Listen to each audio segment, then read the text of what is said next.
Hi, today I'm going to talk about tongue piercings and how you can convince your parents into letting you get one.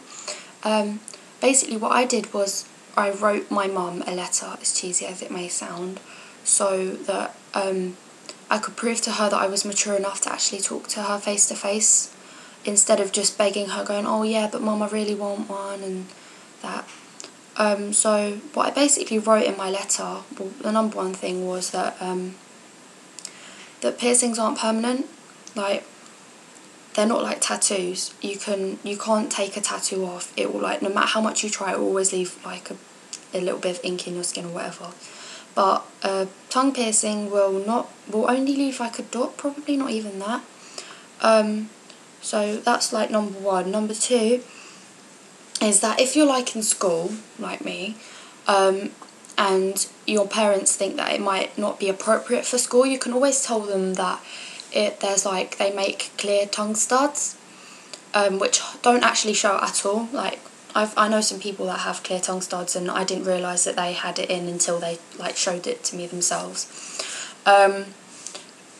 Also, just tell your parents that you'll pay for the piercing with your own money. That will just, I don't know, but that helped my mum, because she doesn't, if I want something, then I have to pay for it myself, you know. That just makes things better, I think. And I just explained to my mum basically that having a piercing, like a tongue piercing, to me was like expressing my freedom, and it may sound really stupid and stuff, but yeah, I think it looks really nice, and I was trying to explain that to my mum, and that I don't think it looks like tacky or, you know, really common, because not very many people I know have them, like only a couple, like maybe actually like two, but yeah, and that not really common people have them. I don't really know, like, what your definition of common might be different, but like really smart people have them too. Like, I even gave an example to my mum about this physician that has one, and yeah, my mum was pretty cool with that. I also told my mum that I'd done like lots of research, which I have, and I know literally like everything they do, what like tools they use, how they actually pierce your tongue, like what type of stud they use, how long you're supposed to leave it in for, like the aftercare, and if it gets infected, what you have to do. I advise looking those up and looking at the risks, and making sure that you do want a tongue piercing before you go to your parent and start begging. Because if you're not sure that you want one, then what's the point of really trying to convince your parents that you want one?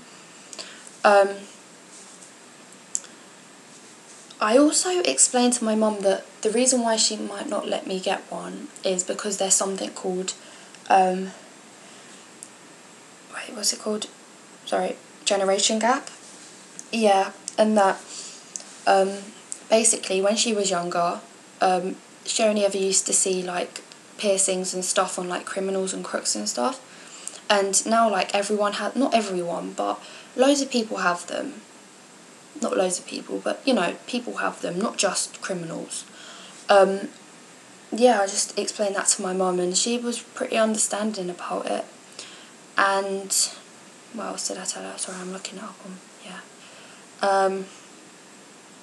Yeah, and I also told her like little facts and stuff, like that a piercing, well, it depends what piercing studio you go to really. Just make sure that you do your research, like I said before, because you don't want to get infected.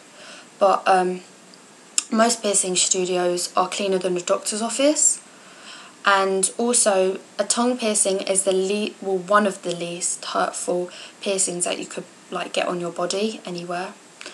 So yeah, and I told my mum that I'd pay for like everything as well. I think I already said that.